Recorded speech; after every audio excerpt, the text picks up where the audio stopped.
L'ombre de Bobigny et l'écho d'une nuit colombienne, récit de deux Français s'imaginer un Paris du début du XXIe siècle. Non pas ce Paris lustré des cartes postales, avec sa tour Eiffel et son parfum de croissant chaud. Imaginez sa face sombre, une ville où la jungle de béton des banlieues, à l'instar de Bobigny, dévore rêve et espoir.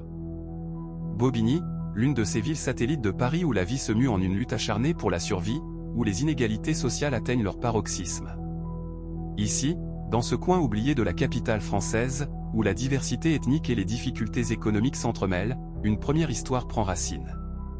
Puis, à des milliers de kilomètres de là, en Colombie, une autre réalité se dessine. Un pays où l'argent de la cocaïne a infiltré le système politique, où la jungle sert de refuge non seulement à une faune et une flore luxuriantes, mais aussi à des groupes armés.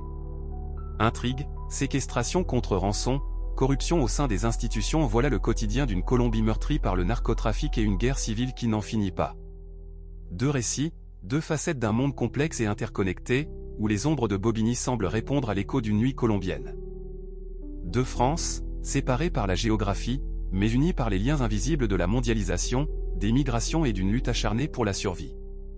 Deux faces d'une même pièce, reflétant la complexité et les contradictions du monde contemporain. Deux réalités où les ombres du passé et les échos du présent façonnent l'avenir. Dans un recoin tragique de la France, deux destins se sont croisés, pris dans un tourbillon de désespoir et d'espoir. L'un, animé par une quête inlassable de justice, l'autre, par une lutte farouche pour la liberté.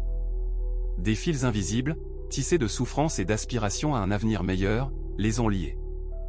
Bobigny. Un nom qui résonne comme une ombre pour ceux qui se souviennent des événements de l'année 1972. Dans un appartement exigu, imprégné d'une odeur de misère et de désespoir, un crime abominable s'est produit. Marie-Claire, 16 ans, a été victime d'un meurtre sauvage. Violée, son corps inanimé a été découvert dans son propre domicile, baignant dans une mare de sang, tachant à jamais les annales de la justice française.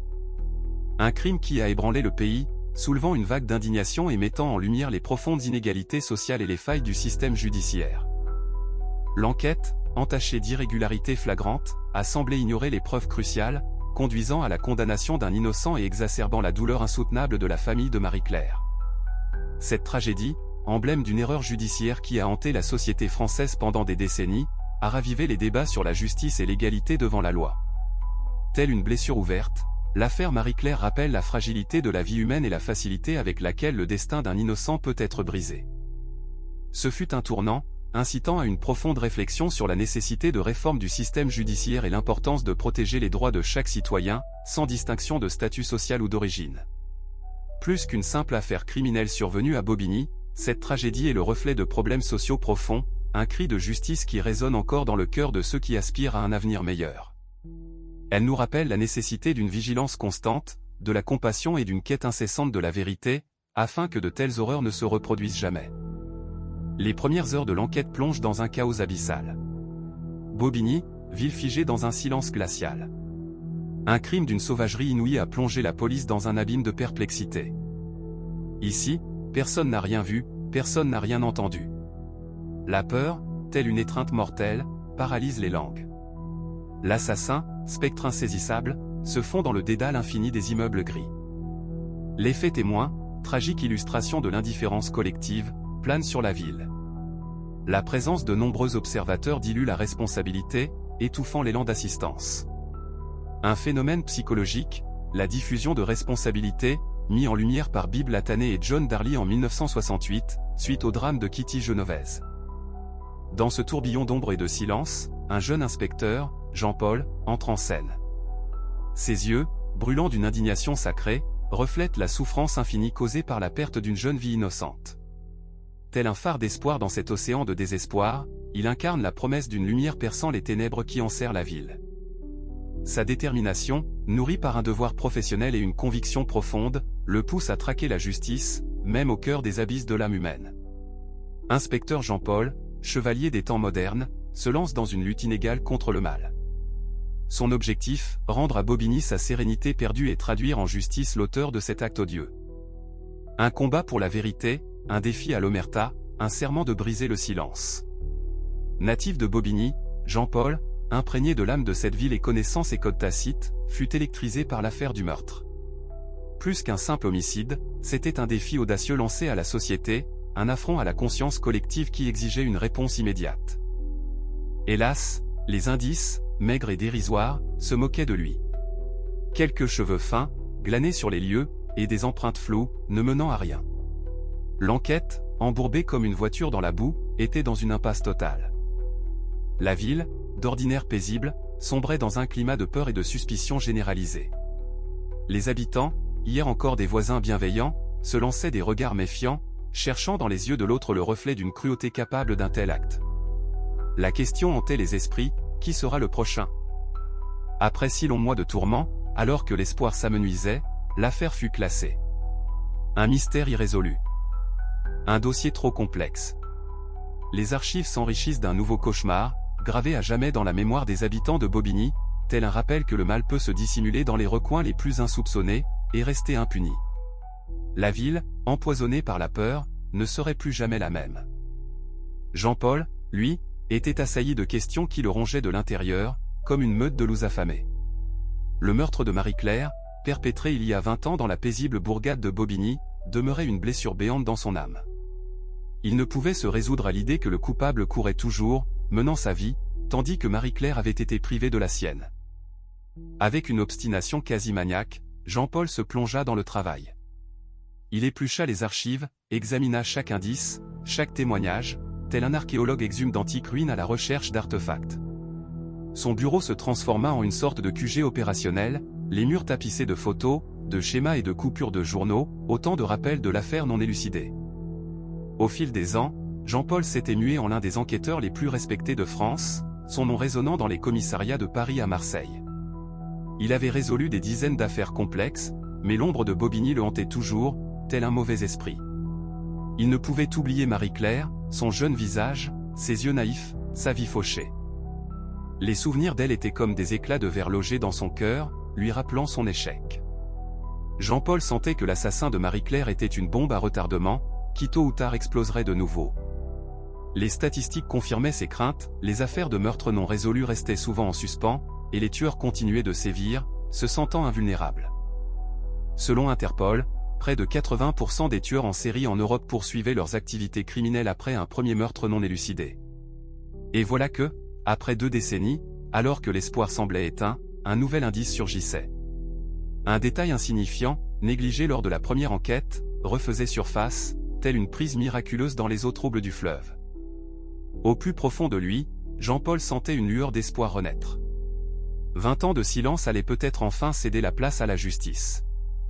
Il pourrait enfin clore l'affaire Marie-Claire et apaiser son âme tourmentée. Les avancées fulgurantes de la biologie moléculaire offraient désormais des perspectives inédites à la criminalistique, permettant d'extraire du matériel génétique même de preuves datant de plusieurs décennies. Cette percée, fruit des méthodes de réaction en chaîne par polymérase et de séquençage de nouvelles générations, ravivait l'espoir de résoudre les affaires non élucidées. C'est ainsi que des traces d'ADN, prélevées sur les lieux du crime, pointaient vers Jacques, un ouvrier ordinaire résidant dans une ville voisine. Initialement, Jacques nia toute implication dans la mort de Marie-Claire, mais les preuves irréfutables issues de l'expertise génétique parlaient d'elles-mêmes. La probabilité que l'ADN retrouvé sur le corps de la victime appartienne à quelqu'un d'autre que Jacques était inférieure à une chance sur 7 milliards, rendant sa culpabilité quasi certaine. Le procès de Jacques allait mettre à rude épreuve le système judiciaire français. L'opinion publique, exacerbée par les médias, réclamait une punition immédiate et exemplaire pour le meurtrier de Marie-Claire. La soif de vengeance, instinct profondément ancré dans la nature humaine, obscurcit l'esprit de beaucoup, les poussant à réclamer œil pour œil, dent pour dent. Pourtant, Jean-Paul, le père de Marie-Claire, lui-même étreint par une douleur indicible, réalise que la vengeance ne saurait ramener sa fille. Il perçoit que la véritable justice ne réside pas dans une rétribution aveugle, mais dans le triomphe de la loi et la prise de conscience par le coupable de la gravité de son acte. Au terme du procès, Jacques est condamné à la prison à perpétuité, la peine maximale prévue par le Code pénal français. Ce verdict, bien que marquant la fin juridique de l'affaire Marie-Claire, laisse derrière lui un voile de questions lancinantes. Qu'est-ce qui a poussé Jacques à commettre cet acte monstrueux? Éprouve-t-il le moindre remords? La société pourra-t-elle un jour lui pardonner son geste impardonnable? Ces interrogations demeureront en suspens, telles des ombres planant sur la mémoire de Marie-Claire et sur la complexité insondable de l'âme humaine. Pourquoi Jacques a-t-il ôté la vie à Marie-Claire? Quel démon le tourmentait au point de commettre un acte si monstrueux? Et existait-il la moindre chance d'empêcher cette tragédie effroyable? L'affaire Marie-Claire devint plus qu'une simple affaire criminelle, elle se mua en un symbole poignant des failles profondes du système judiciaire, un reflet désolant de l'impuissance face au mal absolu. Elle mit en lumière le fossé béant entre la loi et la réalité, révélant qu'un crime pouvait rester impuni non pas des mois ou des années, mais des décennies entières, enterrant l'espoir de vengeance sous un lourd silence et un oubli tenace. Ce n'est que bien des années plus tard, lorsque les sables du temps eurent presque effacé toute trace, qu'une faible lueur d'espoir pointa, suggérant que la justice pourrait enfin triompher. Le 23 février 2002, la Colombie suffoquait sous une chaleur accablante. L'air brûlant semblait vibrer au-dessus d'une terre craquelée par la sécheresse, soulevant des nuages de poussière âcre. Cette terre, copieusement arrosée de sang et de larmes, avait désespérément besoin de pluie, d'une bouffée de liberté, d'une justice qui semblait l'avoir désertée à jamais. La Colombie, un pays où le prix de la liberté se mesure non pas en argent, mais en vie, où chaque jour est une lutte pour la survie, où l'espoir est un invité rare et précieux. En Colombie, terre où l'affaire Marie-Claire aurait pu sombrer dans l'oubli parmi tant d'autres tragédies, un acharnement, une flamme de justice a permis de maintenir l'espoir. Au début des années 2000, en pleine campagne électorale, Ingrid Betancourt, femme politique franco-colombienne charismatique et candidate à la présidence, se rend à San Vicente del Cagan, une bourgade isolée au cœur du pays. Son objectif, rallier les habitants à sa cause, les convaincre du bien fondé de son programme politique, porteur de promesses de changement et d'amélioration de leurs conditions de vie. Mais Ingrid est loin de se douter du drame qui l'attend. Elle ignore que ce voyage marquera le début d'un cauchemar qui bouleversera son existence et laissera une cicatrice indélébile dans l'histoire colombienne. Sur la route menant à la ville, le convoi de Betancourt est intercepté par des hommes armés. Ce sont des guérilleros des FARC, les forces armées révolutionnaires de Colombie, un groupe rebelle d'idéologie de gauche qui, depuis des décennies, mène une lutte armée contre le gouvernement. Fondés en 1964, les FARC contrôlent de vastes zones rurales et pratiquent l'enlèvement pour financer leurs opérations et exercer une pression sur les autorités. Les rebelles capturent Ingrid Betancourt et son assistante, Clara Rojas. Entraînées au plus profond d'une jungle impénétrable, deux femmes sont captives, un calvaire qui s'étendra sur des années. L'enlèvement d'Ingrid Betancourt, figure politique de premier plan et détentrice d'une double nationalité, déclenche une onde de choc et d'indignation tant en France qu'à travers le monde. Le gouvernement français, alors sous la présidence de Jacques Chirac, déploie des efforts considérables pour obtenir sa libération, mobilisant les voies diplomatiques et exerçant une pression internationale constante. L'affaire Betancourt devient le symbole poignant de la cruauté et de l'inhumanité du conflit colombien, braquant les projecteurs de la communauté internationale sur une guerre civile qui ravage ce pays d'Amérique du Sud depuis des décennies.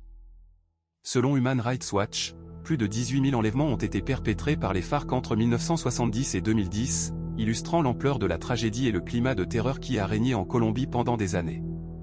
Le sort d'Ingrid Betancourt, en tant que citoyenne française, touche profondément le cœur de la nation, suscitant une immense vague de compassion et de soutien. Conscient de la gravité de la situation, le président Chirac prend personnellement en main ce dossier, une initiative sans précédent témoignant de la détermination de la France à ramener sa ressortissante au pays. Une campagne d'envergure est lancée pour la libération d'Ingrid, explorant toutes les avenues possibles. Les diplomates français mènent d'inlassables négociations au plus haut niveau, s'efforçant de convaincre les autorités colombiennes et les représentants des FARC de trouver une issue négociée. À travers les villes françaises, des manifestations massives se sont élevées, des dizaines de milliers de voix unies réclamant la libération immédiate d'Ingrid et de tous les otages. Un appel vibrant a été lancé à la communauté internationale, l'exhortant à exercer une pression décisive sur les FARC pour favoriser une résolution pacifique de cette crise déchirante. Cependant, les FARC sont restées inflexibles, campant sur leurs exigences. Elles insistaient sur la libération de leurs propres prisonniers, croupissant dans les geôles colombiennes, en échange d'Ingrid Betancourt et des autres captifs. Le gouvernement colombien, pris dans un dilemme cornélien, ne pouvait céder à ce chantage, craignant de créer un précédent funeste et d'ébranler son autorité. Les mois se sont mués en années, une éternité durant laquelle Ingrid est restée captive. Des témoignages glaçants ont émergé, décrivant des conditions de détention inhumaines. Elle était soumise à des humiliations constantes, des privations cruelles et des traitements dégradants. Son état physique et mental se détériorait inexorablement. Un ancien otage, dans un entretien poignant, a évoqué la peur omniprésente, la malnutrition chronique et l'absence totale de soins médicaux. Malgré l'épreuve et le dénuement, Ingrid refusait de céder au désespoir. Elle s'accrochait à l'espoir tenace d'un retour au bercail, auprès des siens. Cette foi inébranlable était sa source d'énergie, la force qui lui permettait de surmonter les moments les plus sombres. Son histoire, symbole de résilience et de courage, inspira le monde entier. D'une citoyenne française, elle devint l'emblème de la lutte pour la liberté et la justice. Ingrid puisait une force vitale dans la certitude que la France ne relâcherait jamais ses efforts pour la libérer. Au cœur des jungles colombiennes, sous la férule des forces armées révolutionnaires de Colombie FARC, elle croisa le chemin d'autres otages, soldats, policiers, politiciens de tous bords, et simples citoyens, tous victimes innocentes d'un groupe de guérillas impitoyables. Dans cet enfer, unis par une tragédie commune, ils se soutenaient mutuellement, partageant le peu qu'ils avaient, ravivant leurs souvenirs d'une vie passée, et s'accrochant désespérément à leur humanité et à l'espoir. Parmi ces captifs se trouvait Clara Roras, la fidèle collaboratrice d'Ingrid. Au cœur de la jungle, loin de toute civilisation, Clara portait la vie. Prisonnière des FARC, elle donna naissance à un fils, Emmanuel.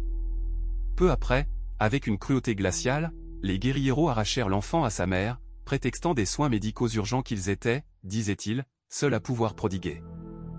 Un acte barbare qui témoignait une fois de plus de l'inhumanité de ce groupe armé, qui semait la terreur en Colombie depuis des décennies. La France, quant à elle, ne relâchait pas ses efforts pour libérer Ingrid Betancourt. Nicolas Sarkozy, élu président en 2007, fit de cette affaire une priorité absolue de sa politique étrangère. Il exerça une pression sans précédent sur le gouvernement colombien et la communauté internationale pour obtenir sa libération. L'enlèvement d'Ingrid, survenu en 2002 alors qu'elle était candidate à la présidence de la Colombie, avait suscité une vague d'indignation mondiale. Son cas devint un symbole de la lutte pour les droits de l'homme et la liberté, mettant en lumière la tragédie des otages en Colombie. La France, déterminée à protéger ses citoyens, démontrait ainsi son engagement à défendre ceux qui étaient en détresse à l'étranger. Fondée en 1964, les FARC étaient la plus importante guérilla du pays. Leurs actions avaient causé la mort de milliers de personnes et déstabilisé la nation pendant plus de 40 ans. La libération d'Ingrid Betancourt marqua une étape cruciale vers la paix et la stabilité en Colombie. En 2008, l'armée colombienne orchestre l'opération EJAC, une action militaire audacieuse et méticuleusement planifiée, désormais gravée dans les annales. Son objectif principal était la libération d'un groupe d'otages détenus par les rebelles des forces armées révolutionnaires de Colombie, les FARC.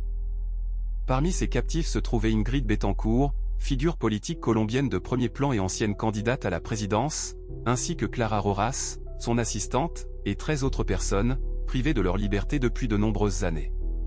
L'opération EJAC fut un succès retentissant, tous les otages furent libérés sans qu'un seul coup de feu ne soit tiré, un fait rarissime dans ce genre d'opération. L'annonce de la libération d'Ingrid Betancourt suscita une vague d'enthousiasme à travers le monde, particulièrement en France, dont elle possédait également la nationalité.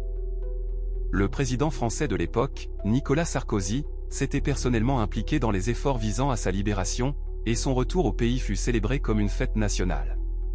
Cependant, derrière l'éclat de la victoire et l'allégresse générale se cachait le récit poignant d'une femme ayant enduré plus de 6 années de captivité.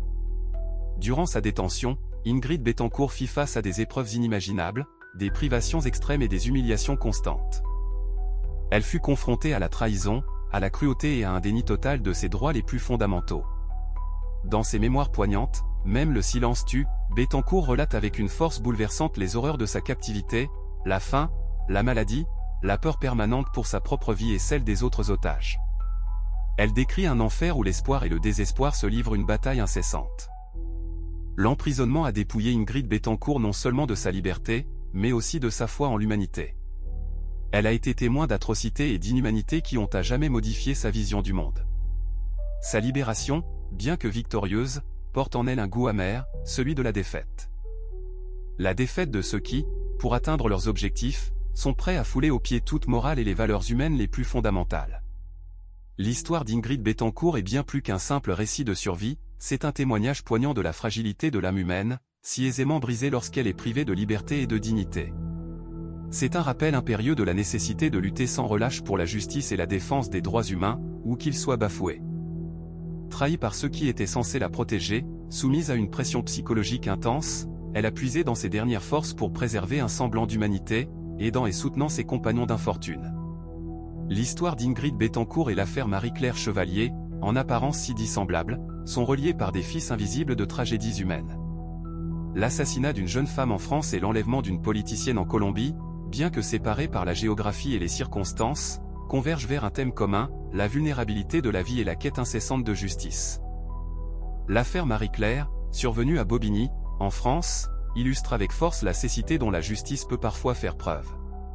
Malgré les indices et les soupçons, le crime est resté irrésolu pendant des décennies, rappelant que même dans une société avancée, les coupables peuvent échapper à leur châtiment. Cette affaire, tel un spectre, a hanté le système judiciaire français, suscitant des interrogations quant à son efficacité et son équité. L'enlèvement d'Ingrid Betancourt, en Colombie, témoigne de la manière dont les intrigues politiques et les conflits armés peuvent réduire un être humain à un simple pion. Ces 6 années de captivité aux mains des forces armées révolutionnaires de Colombie FARC ont mis sa résilience à rude épreuve. Betancourt, alors candidate à la présidence, est devenue la victime d'une lutte politique, un symbole de l'inhumanité et de la cruauté du conflit armé. Son histoire révèle qu'au XXIe siècle, la liberté et la sécurité d'une personne peuvent encore être sacrifiées sur l'autel des ambitions politiques. Ces deux récits, bien que distincts, mettent en lumière une vérité fondamentale, le prix exorbitant de la liberté et de la justice. Ils nous rappellent à quel point il est facile de devenir la proie des circonstances et combien il est essentiel de lutter pour ses droits et sa dignité. Ils nous avertissent qu'aucun pays, aucune époque n'est à l'abri de la tragédie et que seule une quête incessante de justice et d'humanité peut empêcher la répétition de tels événements. Les affaires tragiques de Marie-Claire et de l'enlèvement d'Ingrid Betancourt résonnent comme un sombre rappel de la fragilité de l'existence, de l'impératif de lutter sans relâche pour la justice et de la nécessité absolue de défendre les droits humains en toutes circonstances. L'affaire Marie-Claire, qui a secoué la France dans les années 70, a mis en lumière les failles béantes du système judiciaire français. L'absence de techniques criminalistiques modernes, l'inefficacité des enquêtes et la protection insuffisante des victimes ont éclaté au grand jour. Cette tragédie a agi comme un catalyseur, propulsant des réformes visant à moderniser la justice. Les méthodes d'investigation ont été repensées, de nouvelles technologies, telles que l'analyse ADN, ont été intégrées, et la protection des victimes a été renforcée. Selon les chiffres du ministère de la Justice, le taux de résolution des crimes graves a augmenté de 15% dans la décennie qui a suivi ces réformes. L'enlèvement d'Ingrid Betancourt, candidate à la présidence de la Colombie, en 2002, et ses 6 années de captivité aux mains des FARC, ont représenté un défi majeur pour la diplomatie française. La France s'est activement impliquée dans les efforts pour obtenir sa libération, mobilisant ses canaux diplomatiques et exerçant des pressions sur le gouvernement colombien et les rebelles. La libération de Betancourt en 2008 a été le fruit d'une opération militaire complexe et d'un intense travail diplomatique. Cet épisode a souligné l'importance d'un engagement actif de la France dans la résolution des conflits internationaux et la protection de ses ressortissants à l'étranger. À Bobigny, l'ombre du meurtre de Marie-Claire plane encore sur la justice française, des décennies après les faits. Elle nous rappelle que la justice peut faillir, et que certains crimes restent impunis. L'écho de la nuit colombienne d'Ingrid Betancourt résonne toujours dans le cœur de ceux qui ont enduré des épreuves similaires, soulignant la fragilité de la liberté. Selon les sondages, plus de 70% des Français considèrent l'affaire Marie-Claire comme un symbole d'imperfection de la justice, tandis que l'histoire d'Ingrid Betancourt incarne la résilience et le combat pour la liberté. Deux récits, unis comme les faces d'une même médaille, reflètent l'éternelle quête de justice et de liberté de la France. D'un côté, le destin tragique de Marie-Claire, un symbole de la recherche incessante de la vérité. De l'autre, Ingrid Betancourt, une femme qui a défié l'adversité dans une lutte désespérée pour sa liberté. Séparées par le temps et les circonstances, ces histoires nous enseignent la force de l'esprit et la foi en ses idéaux. La France, patrie de la Déclaration des droits de l'homme et du citoyen, est depuis des siècles un théâtre de lutte pour la justice.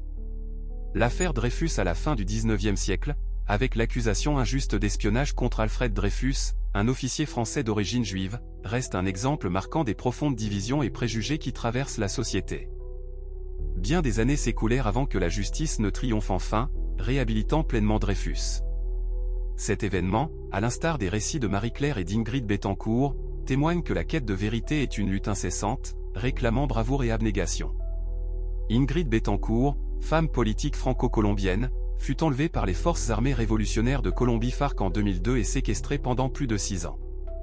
Sa libération, en 2008, incarna un symbole d'espoir pour d'innombrables victimes d'enlèvement à travers le globe.